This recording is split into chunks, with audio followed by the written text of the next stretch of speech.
बिस्मिल्लाहिर्रहमानिर्रहीम। मैं हूं doctor Syed Ali Rafizada, assistant professor of medicine, consultant rheumatologist, Quaid-e Azam medical college Bahawalpur. आज जिस बीमारी से मुतल्लिक मैंने आपको बताना है वो एक ऐसी बीमारी है जो कि हड्डियों के अंदर फ्रैक्चर्स के चांसेस को बहुत बढ़ा देती है।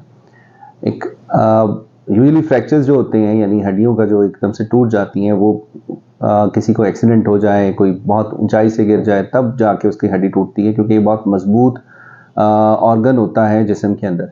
लेकिन जिस बीमारी को हमने आज डिस्कस करना है उसके अंदर पेशेंट जो है वो इवन यानी इसकी अगर सिवेरिटी इतनी ज़्यादा हो तो इवन छींकने से या खांसने से भी हड्डियों का फ्रैक्चर हो सकता है, खासतौर पर रिब्स का। और अगर कोई नॉर्मल हाइट से स्लिप भी होता है, झटका भी लगता है, तो उससे भी टूट सकती है हड्डी। तो इस बीमारी का नाम जो है उसको हम ऑस्टियोपोरोसिस कहते हैं और या फिर हड्डियों का भुरभुरापन कहलाता है। तो ये एक एक्सक्लूसिवली बोन्स की बीमारी है, यानी किसी और ऑर्गन को इन्वॉल्व नहीं करती, सिर्फ हड्डियों को इन्वॉल्व करती है। तो इसके अंदर जैसे कि इसका नाम है, ऑस्टियो मीन्स बोन्स और प्रोसेस मीन्स पोर्स का ज़्यादा हो जाना।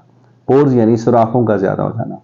तो कुदरत ने एक जो हमारी बोन्स के अंदर एक निज़ाम रखा है वो है बोन रिजॉर्प्शन का और बोन फॉर्मेशन का। जो बोन रिजॉर्प्शन है वो हड्डियों के यानी हड्डी बोन फॉर्मेशन जो है वो हड्डियों का बनना है, और जो रिजॉर्प्शन है हड्डियों का ख़त्म होना, यानी वो आहिस्ता आहिस्ता से खाई जाती हैं, उसको रिजॉर्प्शन कहते हैं। इन दोनों के लिए एक सेल्स होते हैं जिसको बोन रिजॉर्प्शन जो करता है उसको ऑस्टियोक्लास्ट कहते हैं, और जो बोन्स बनाता है, हड्डियाँ जो बना रहे होते हैं उसको ऑस्टियोब्लास्ट कहते हैं। अब होता ये है कि इन दोनों का इम्बैलेंस हो जाता है। हड्डियाँ उतनी तेज़ी से बन नहीं रही होती जिस तेज़ी से वो खाई जा रही होती हैं, यानी फॉर्मेशन का प्रोसेस स्लो डाउन हो जाता है और रिजॉर्प्शन का प्रोसेस जो है वो तेज़ हो जाता है।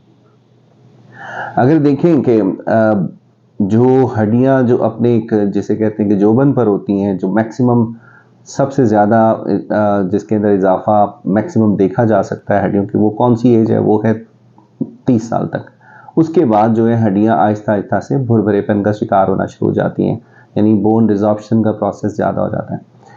तो अब ये जब एज बढ़ते बढ़ते 50 साल को पहुँचती है और औरतों के अंदर जब ख़ास तौर पे मेनोपॉज हो जाता है, यानी माहवारी का आना बंद हो जाता है, तब बोन रिजॉर्प्शन जो है और भी स्पीड अप हो जाती है और भी तेज़ हो जाती है। तो उस वक्त जो है वो भुरभुरापन भी अपने मैक्सिमम इंटेंसिटी पे पहुंच जाता है। तो अब इसका जो नतीजा होता है वो हड्डियों की कमज़ोरी की सूरत में होता है, और उस कमज़ोरी की वजह से उसमें या तो एक बहुत बड़ा फ्रैक्चर भी हो सकता है बड़ी हड्डी के अंदर, या फिर छोटे छोटे फ्रैक्चर्स चल रहे होते हैं, ख़ास तौर पे स्पाइन के अंदर। और जो स्पाइन का हिस्सा सबसे ज़्यादा मुतासर होता है वो थोरैसिक स्पाइन है, जैसे कि सर्वाइकल है, थोरैसिक है, लंबर है, इस तरह सैक्रल स्पाइन है। इसका जो थोरैसिक स्पाइन है जो कि चेस्ट, ये सीने से पीछे वाली हड्डी है, उसके अंदर माइन्यूट छोटे छोटे फ्रैक्चर्स चल रहे होते हैं, और उसके नतीजे में क्या होता है, इंसान की जो हाइट है वो छोटी होती है।